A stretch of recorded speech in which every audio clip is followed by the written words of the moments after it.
Wrestling has more than one reliable source.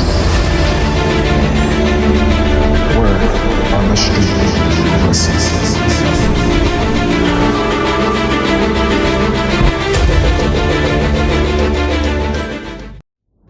What's going on, YouTube? It's Black Rain, and I'm back with you guys with another Word on the Street Wrestling episode 4. Now, today we got a few trending topics on our hands right now. Shout out to my iPhone in the back. So what we have right now is the trending stories of Samantha Irvin leaving the WWE unexpectedly because it was shocking to the wrestling community. I was like, what the hell? What's going on? Like, why did this come about all of a sudden?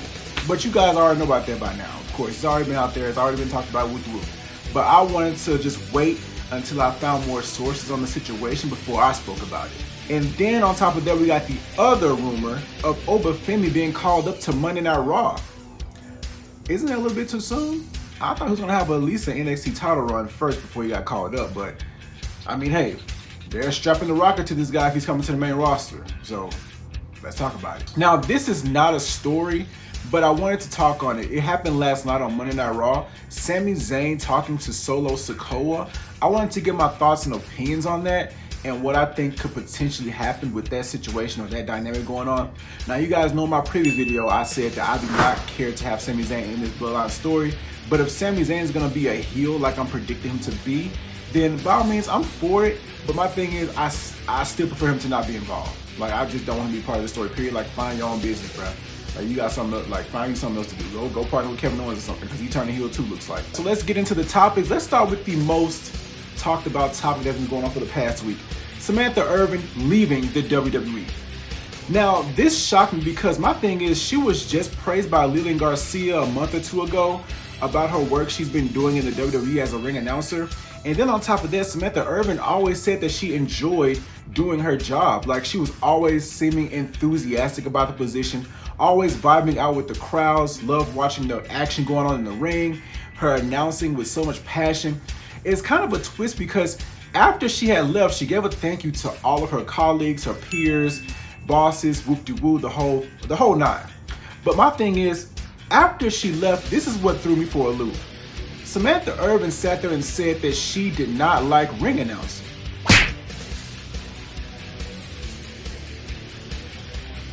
I'm trying to figure out, when did this even happen? When did this even come about? Because if you guys remember correctly, she was on Chris Van Vliet's podcast. She had an episode dedicated to her and her work as a ring announcer. And within the episode, she was talking about how she enjoys doing what she does. It was her passion, quote unquote. When something's a big deal, I can put my little thumbprint. This is a big deal.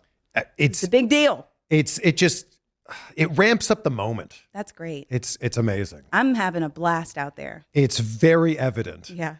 and these videos, the WWE social media team pointing a camera on you, so smart. I love it. But you can see the passion, right? Like when you see you're about to make an announcement, then you do make the announcement.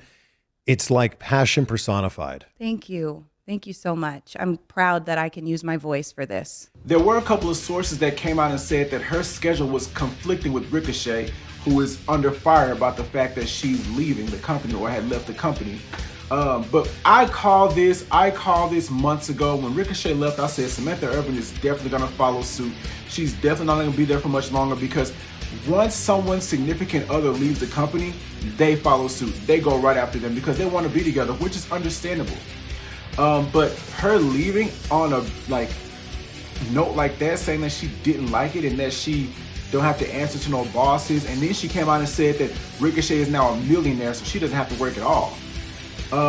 That's cool, but my thing is, this kind of looks bad on her end, and I say that because it makes it look like you were only in the WWE to gain a following, to get the spotlight on you, to promote your capabilities, such as your singing, your passion, and you have a marketable look.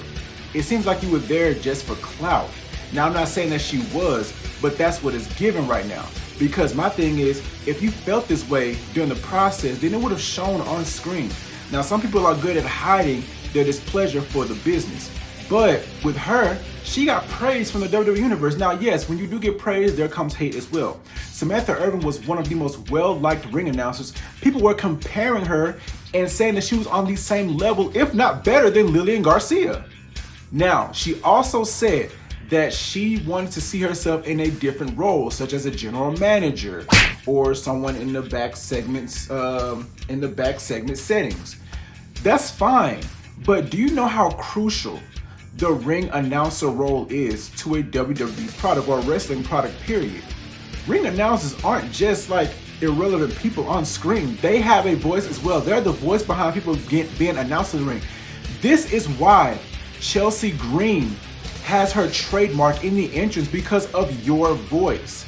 Chelsea Green, when you introduce the Bloodline, when you introduce the Judgment Day, when you introduce Imperium, all those twists and customizations that you added to those announcing names, you created that for yourself and people loved it. But I do get the fact that she said that she does not enjoy ring announcers. She wanted to be something else, and WWE saw her nothing more than just a ring announcer. But like I said, just a ring announcer is not a thing. You have a crucial part in the product as well, which is why people prefer Lillian Garcia, you, Samantha Irvin. But that was a shocker to me. I didn't think that would ever happen, but looks like she's partnering back with Ricochet. I'm not sure, but there is a possibility she could go to AEW and have a backstage role. We could see that happening, but we don't know. But I do wish Samantha Irvin the best in her future endeavors. I do hope to see her back on the screen of some sort, whether it is an AEW or another wrestling product or promotion. But yeah, let's just wish her the best, and hopefully she gets to do what she wants to do, like sing, do music, whatever she wants to do. But let's move on to the next topic. Oba Femi, this one is actually it's not shocking, but it's like, why now? They're looking to call him up to the main roster and put him on Monday Night Raw. Now, my thing about this is I think they're just lacking big men, because right now you don't see Omos, you don't have Bobby Lashley, you don't have Brock Lesnar. You have Braun Strowman, but he's on and off the screen all the time. Bronson Reed is there consistently, but he's only one guy. But my thing is, if you have Oba Femi on the main roster, that's another big guy in your arsenal, on your main roster. So my thing is, if you add Oba Femi to the main roster, that does give the big guys more depth. And plus, he's really good in the ring. He has a unique look to him, a unique wrestling style. So I mean, Oba Femi being called up, I don't mind it, but it's like, why now? Why is this being so rushed? But we'll see what they do with it, because I do see him being a future world champ. But my thing is, I thought he was gonna have a run with the NXT title first. But on NXT right now, I saw him a couple weeks ago flirting with Nikita Lyons. I hope they don't put this dude in a love situation to where this dude is dating someone on NXT, because that'll be such a downgrade from what he was just doing with that North American Championship. I do not want to see this man in a love story. I don't want to see that. No one wants to see it. This is not the Vince era. We do not need to see that. But him being called to the main roster, I'm all for it. Let's see what it does. Let's see if Triple H can book him correctly. I'm pretty sure he can. But yeah, Oba Femi to the main roster, I'm not against it, but it's just a little too early. And then the last but not least, Sami Zayn. Sami Zayn last night was shown talking to Solo Sikoa. Now my thing is, I'm not too shocked, because when Sami Zayn was in the Bloodline, back when it was at its peak, him and Solo Sikoa never had a bad relationship. Sami Zayn got along with Jimmy Uso and Solo Sikoa. They had a good relationship. So Solo Sikoa and Sami Zayn never had any quarrel until Roman gave the say-so to kill him when he betrayed him at the Royal Rumble in 2023. But my thing is, what is he up to now with Solo Sikoa? Is Solo Sikoa trying to manipulate Sami Zayn to join his bloodline? Is Sami Zayn going to persuade Solo Sikoa to leave Jey Uso alone? Because if you guys remember from last night, Jey Uso told Sami Zayn that he is not family after Sami Zayn tried to convince him to not go back to the bloodline. But Jey Uso specifically said, you are not family. Maybe that triggered something in Sami Zayn. Maybe it triggered a dark side in Sami Zayn, because Sami Zayn always felt like he was family, which he's not. But at the same time, I see where Sami Zayn's coming from. Or you don't think I'm family? Okay, bet. I don't care anymore. I'm finna tell Solo Sikoa to beat your ass. But my thing is, why would Sami Zayn have to do that? Like, he don't have to be in this bloodline stuff. He said he didn't want to be involved. So why is he talking to Solo Sikoa? So my prediction is, maybe Sami Zayn's gonna turn heel again and join Solo Sikoa's bloodline, or turn heel, join Kevin Owens. I'm not sure. But that's gonna be an interesting thing to see. But yeah, guys, that's all I wanted to talk about today. That was the most trending topic right now, Samantha Irvin. But make sure you guys like, comment, share, subscribe, turn on your post notifications so you don't miss any more videos. And I will see you guys in the next one. Peace.